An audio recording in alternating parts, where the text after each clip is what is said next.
Hello, আসসালামু আলাইকুম dear students. আমি শুভ আহমেদ, বর্তমানে ঢাকা বিশ্ববিদ্যালয়ে আইন বিভাগে অধ্যয়নরত আছি। তো আজকে তোমাদেরকে আমি অতি গুরুত্বপূর্ণ একটা টপিকস নিয়ে আলোচনা করব, সেটা হলো ইংরেজি এমসিকিউ প্রিপারেশন। তো ইংরেজি এমসিকিউ প্রিপারেশনটা আমরা কোথায় থেকে নিলে ভালো হয় সেটা কিন্তু আমরা অনেকেই বুঝতে পারি না, বা যে গাইডলাইনের অভাবে অনেকেই ঢাকা বিশ্ববিদ্যালয় সহ বিভিন্ন বিশ্ববিদ্যালয়ে চান্স পায় না। তো আজকে আমি কিছু জেনুইন রিভিউ দেবো কীভাবে তুমি ইংরেজি প্রথম পত্র বা ইংরেজি এমসিকিউগুলা খুব ভালোভাবে পড়তে পারবা। তো ইংরেজি এমসিকিউ ভালোভাবে পড়ার জন্য আমার এই গাইডলাইনটা ফলো করলে ইনশাল্লাহ তোমাকে আর কোনো সমস্যা হবে না। তো আমি শুরু করি। প্রথমত আমাদের যেটা করতে হবে সেটা হলো বিগত বছরের প্রশ্ন সলভ করতে হবে। তুমি যখন একটা একটা ভর্তি পরীক্ষার যে কোনো একটা ইউনিভার্সিটির যখন প্রিপারেশন নিবা, তার প্রথম কর্তব্য হলো সেই ইউনিভার্সিটির প্রশ্ন ব্যাংকটা তুমি ভালোভাবে অ্যানালাইসিস করে দেখবা আসলে এখান থেকে কোথায় থেকে প্রশ্নগুলো। প্রত্যেক বিশ্ববিদ্যালয়ে কিন্তু একটা প্যাটার্ন অনুসরণ করে, প্রতি বছরই তারা একটা প্যাটার্ন অনুসরণ করে এবং সেই প্যাটার্ন থেকে কিন্তু প্রশ্নগুলো দেওয়া হয় সাধারণত। তো আমরা এরকমভাবে প্রিপারেশন নিব যাতে ওই বিশ্ববিদ্যালয়ের প্রশ্ন প্যাটার্ন সম্পর্কে কিছুটা জানতে পারি। তো প্রথমত আসি, আমাদের যে বিগত বছরের প্রশ্নগুলো সলভ করতে হবে সেটার ক্ষেত্রে আমাদেরকে গুরুত্ব দিতে হবে বিসিএস ডিইউ। ঠিক আছে, তুমি সর্বপ্রথম পড়বা বিসিএস আর ঢাকা বিশ্ববিদ্যালয়, এই দুইটা। ঠিক আছে, দুইটা পরীক্ষার প্রশ্ন একদম ভেজে ফেলবা। ঠিক আছে, একদম খেয়ে ফেলবা, তোমার যতটুকু সম্ভব এই দুইটা পরীক্ষার প্রশ্ন একদম খেয়ে ফেলবা। তারপরে তোমার যদি আরও দরকার তাহলে সেই ক্ষেত্রে জব, তারপরে অন্যান্য যে বিশ্ববিদ্যালয়ের পরীক্ষার প্রশ্নগুলো আছে সেই প্রশ্নগুলো দেখবা। তো প্রথম কর্তব্য হলো বিগত বছরের কোয়েশ্চনগুলো ভালোভাবে অ্যানালাইসিস করে পড়ো।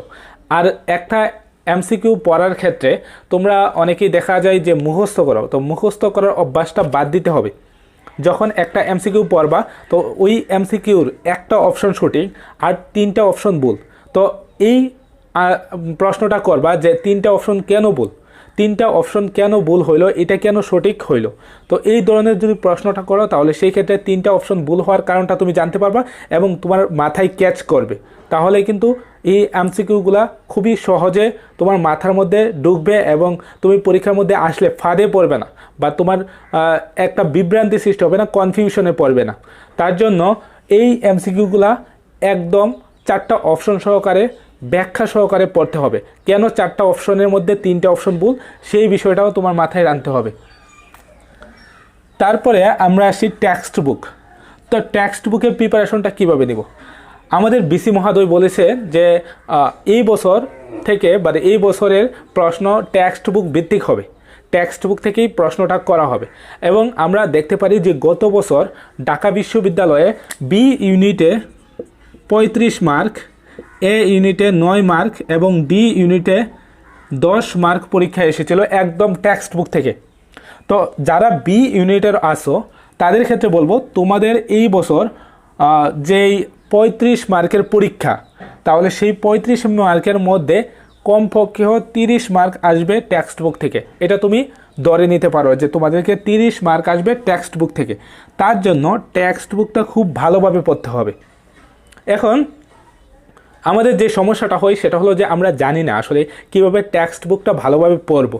তো আজকে আমি বোঝাবো যে কীভাবে তুমি টেক্সট বুকটা ভালোভাবে পড়লে এমসিকিউগুলো কমন পেতে পারো। তো আমরা এটা এখানে বললাম যে বি ইউনিটে গত বছর 35 মার্ক আসছিল টেক্সট বুক থেকে। আরেকটা সমস্যা হলো যে কি, আমরা সাধারণত কোচিং সেন্টারগুলোতে বা আমরা নিজেরাও গ্রামার বেশি পছন্দ করি, বাট টেক্সট বুককে আমরা গুরুত্ব কম দিই, যার কারণে কিন্তু পরীক্ষার মধ্যে অনেক সহজ প্রশ্ন আসলেও সেইগুলো আমাদের ভুল হয়।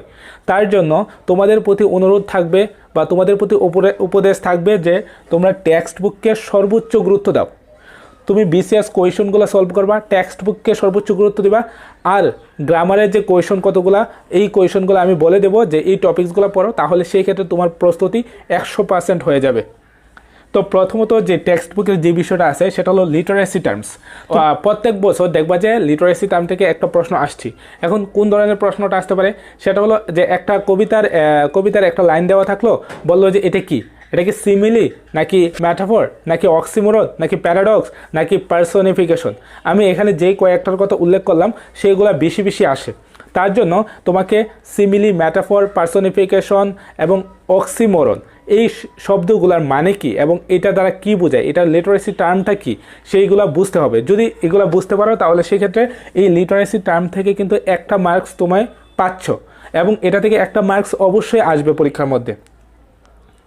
তারপরে দেখো প্যাসেজের অনুশীলন। আমরা সাধারণত কী করি, এইচএসসিতে মডেল কোয়েশন পড়ছি, তো মডেল কোয়েশন পড়ার কারণে আমরা কিন্তু প্যাসেজগুলোর দিকে গুরুত্ব দিইনি, বা আমাদের বইয়ের মধ্যে অনেকগুলো প্যাসেজ আছে, আমরা বেছে বেছে কয়েকটা প্যাসেজ পড়ছি এবং বাকি প্যাসেজগুলোকে ইগনোর করে গেছি, যার কারণে আমাদের অন্যান্য প্যাসেজের পরে যে এক্সারসাইজগুলো আছে সেগুলো কিন্তু আমরা পারি না। তার জন্য তোমাকে অবশ্যই প্রত্যেকটা প্যাসেজের এক্সারসাইজ ভালোভাবে শেষ করতে হবে।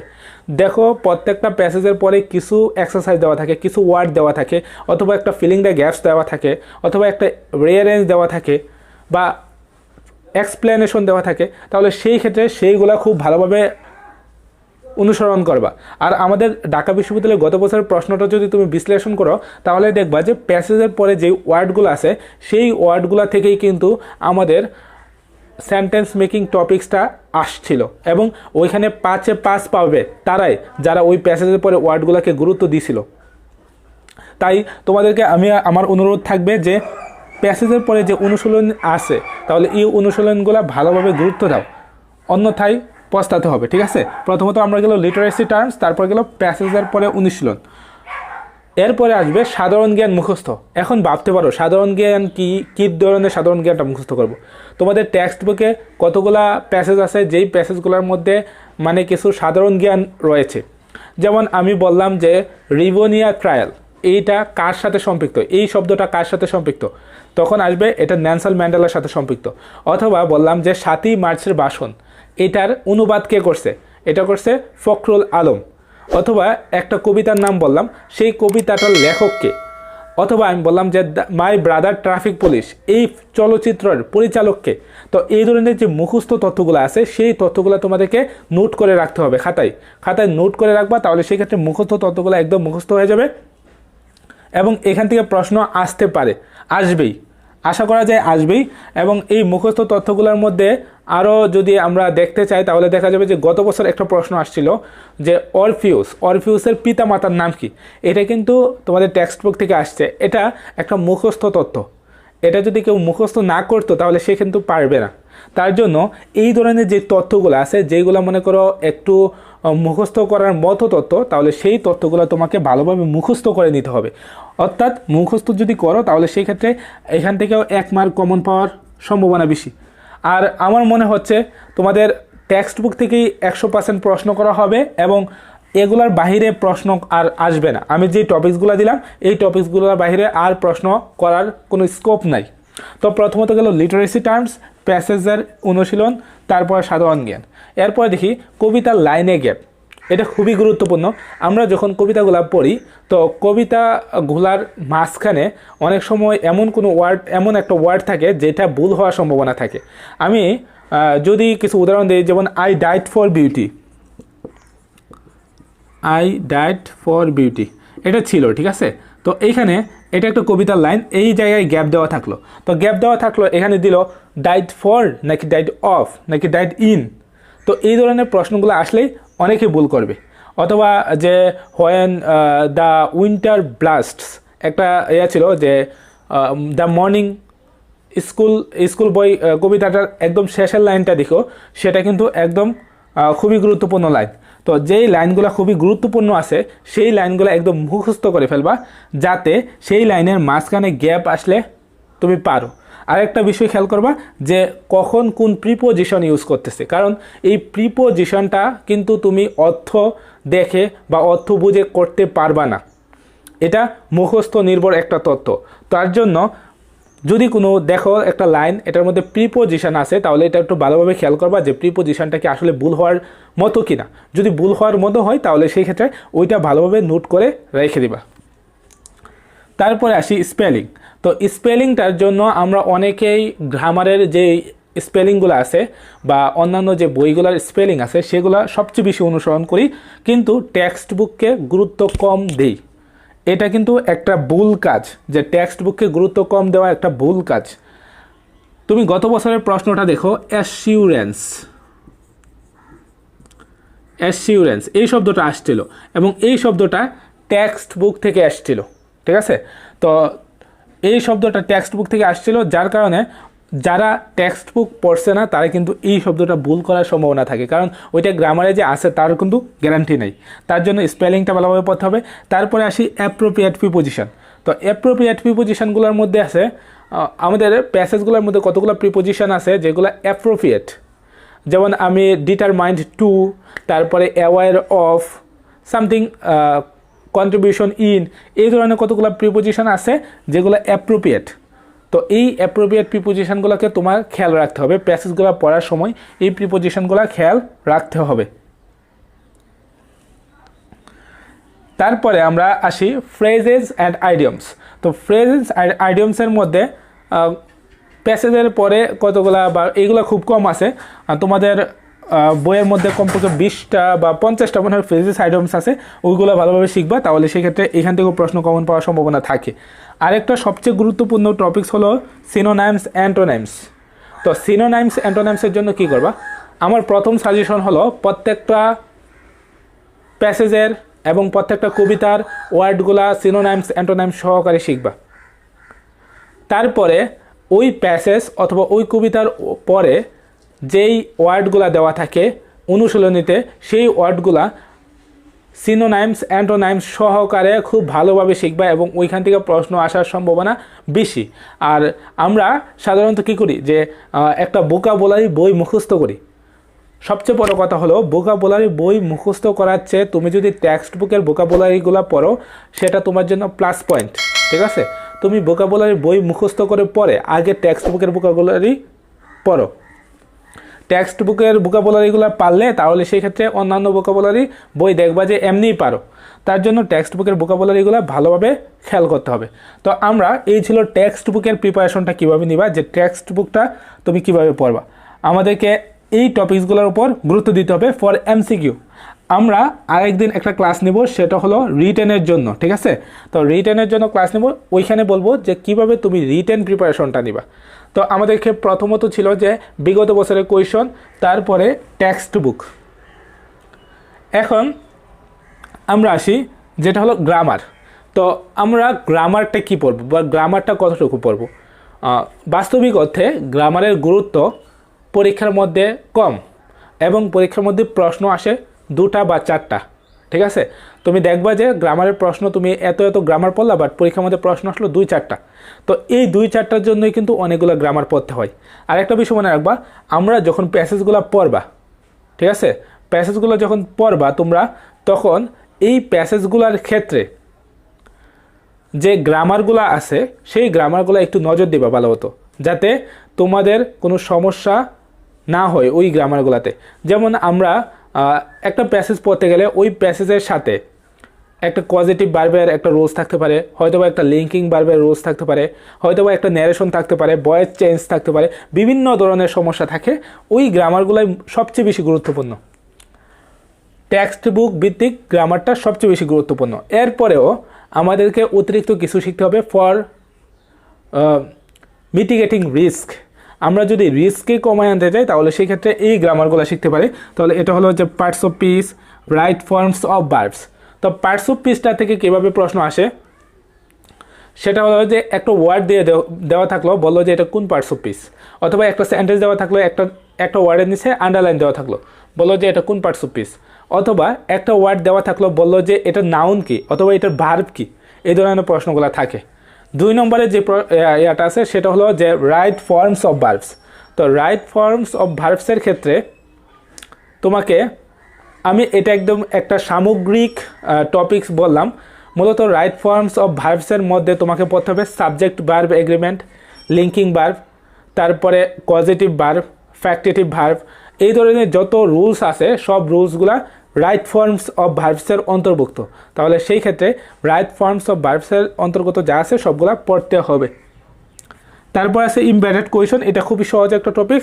Embedded question subject plus verb আর কি। আর আরেকটা হলো যে প্রনাউন। তো প্রনাউন পড়তে হবে, একটা সেন্টেন্স দেওয়া থাকলো, বললো যে এটার যে প্রনাউনটা ইউজ করা হয়েছে সেটা কি সঠিক কিনা, বা বললো যে নিচের কোন সেন্টেন্সটা সঠিক। এখানে দেখা যাবে অনেক সময় মিস ইউজড প্রনাউন দেওয়া থাকে, যার কারণে ভুল হতে পারে। আরেকটা আমি এখানে টপিকটা লিখতে পারি নাই, সেটা হলো নাউন। প্রনাউনের সাথে নাউনটাও খুব গুরুত্বপূর্ণ। নাউনের মধ্যে সবচেয়ে বেশি গুরুত্বপূর্ণ হলো কালেকটিভ, কাউন্টেবল এবং আনকাউন্টেবল নাউন। তোমরা যদি দেখো তাহলে সেই ক্ষেত্রে দেখবা যে আনকাউন্টেবল নাউন থেকে প্রশ্নটা বেশি আসে। যেমন I need a lot of money, অথবা আই নিড এ লিটল মানি, এরকম ধরনের প্রশ্নটা বেশি আসে। তারপরে যেটা আসে সেটা হলো সাবজাংটিভ। সাবজাংটিভটা পড়বা, তারপর টেন্স পড়বা। টেন্সের ক্ষেত্রে যেটা হলো সেটা হলো যে একটা সেন্টেন্সের কিছু ভুল থাকতে পারে, সেটা হলো টেন্স জনিত ভুল। আমি একটা সেন্টেন্স লিখলাম ইয়েস্টারডে দিয়ে, বাট এই সেন্টেন্সটা আমি করলাম প্রেজেন্ট পারফেক্ট দিয়ে, তাহলে কিন্তু সেই সেন্টেন্সটা হইল না। এই যে এই ধরনের ভুলগুলা আমাদের টেন্সের আওতাভুক্ত হবে।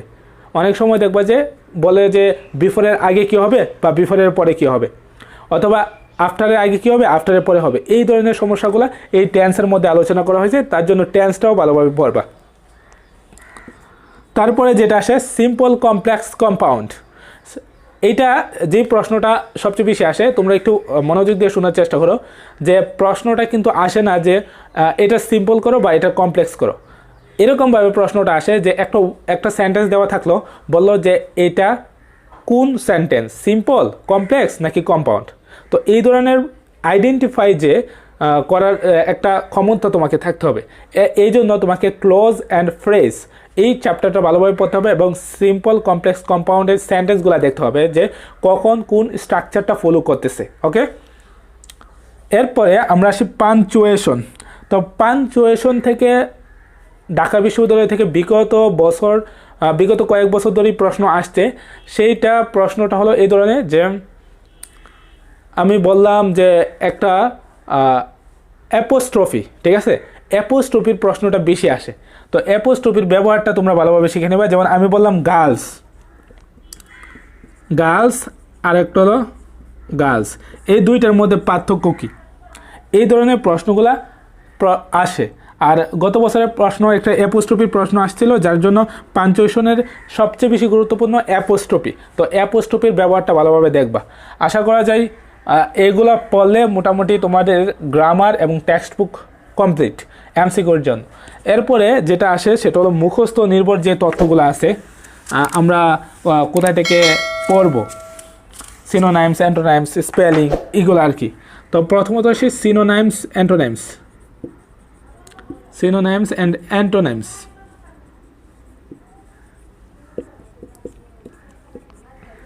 এই ক্ষেত্রে তোমাদেরকে অনুসরণ করতে হবে টেক্সট বুক প্লাস বিগত বছরের কোয়েশন। আমি এখন যেগুলো বলবো সেগুলো শুধুমাত্র টেক্সট বুক এবং বিগত বছরের কোয়েশন অনুসরণ করলেই তোমার 100% প্রস্তুতি হয়ে যাবে। তারপরে দেখো অ্যাপ্রোপ্রিয়েট প্রিপোজিশন। আমি আগেও বলছি অ্যাপ্রোপ্রিয়েট প্রিপোজিশন কিন্তু টেক্সট বুক থেকেও আসতে পারে, এখন বিগত বছরের প্রশ্ন থেকেও আসতে পারে। তার জন্য তোমাকে বিগত বছরের কোয়েশন এবং টেক্সট বুক দুইটাই অনুসরণ করতে হবে। তারপরে গ্রুপ ভার্ব, টেক্সট বুক এবং বিগত বছর কোয়েশন। তারপরে হলো যে আইডিয়মস। তারপরে যেটা আসতে পারে সেটা হলো স্পেলিং। স্পেলিংয়ের জন্য আমি টেক্সট বুককে আগেও বলছি, এখন অনেকেই স্পেলিংয়ের ক্ষেত্রে আরও পড়তে চাই। তা আরও যদি পড়তে চাও তাহলে সেক্ষেত্রে বিগত বছরের কোয়েশনগুলো খেয়াল করবা, যে ঢাকা বিশ্ববিদ্যালয়, বিসিএস এবং জব, মূলত বিগত বছরের যত কোয়েশন আছে সেইগুলো যদি এই টপিকসগুলো শেষ করো তাহলে আর সমস্যা থাকার কথা না। সবচেয়ে বড় সমস্যা হলো যে সিনোনাইমস, অ্যান্টোনাইমস মনে থাকে না। এর কারণটা হলো তুমি রিভিশন দাও না। যত বেশি বার রিভিশন দেবে তত বেশি কিন্তু মনে থাকবে। তার জন্য এই সিনোনাইমস, অ্যান্টোনাইমসটা ভালোভাবে রিভিশন দেওয়ার চেষ্টা করবে, ঠিক আছে। স্পেলিংটা গেল। এরপরে আমরা যদি আসতে চাই তাহলে সেই ক্ষেত্রে এটা বলবো ট্রান্সলেশন। ট্রান্সলেশনটা এটা মূলত রিটেনের জন্য খুব এমসিকিউর জন্য খুব কম গুরুত্বপূর্ণ। আরেকটা হলো কারেকশন। এটা মূলত একটা গ্রামার টপিক্স, এটা আগে লিখতে মন নাই। কারেকশন টপিক্সটা খুবই গুরুত্বপূর্ণ। দেখা গেল যে 4টা সেন্টেন্স দিল, এর মধ্যে 3টা সেন্টেন্স ভুল, একটা সেন্টেন্স সঠিক। তোমাকে ওই একটা সেন্টেন্স আইডেন্টিফাই করতে হবে যে কোনটা সঠিক আর 3টা ভুল কেন সেটা তোমাকে জানতে হবে, ঠিক আছে। আর এই পর্যন্তই মোটামুটি বলা যায়। আর আমাদের ক্ষেত্রে কম্প্রিহেনশনটা পড়ার এখন আর কোনো দরকার নাই। তোমরা যারা কম্প্রিহেনশন পড়ো সেই কম্প্রিহেনশন পড়ার দরকার নাই, এগুলো আসার সম্ভাবনা খুবই কম বা আসবেই না বললে চলে, ঠিক আছে। তো এই ছিল আমার এমসিকিউ সাজেশন। আশা করি যদি তোমরা বিগত বছরের প্রশ্ন, টেক্সট বুক এবং আমি যে গ্রামারের টপিকসগুলো বললাম সেই প্রশ্নগুলা সলভ করো তাহলে সেই ক্ষেত্রে অনেক সুবিধা হবে।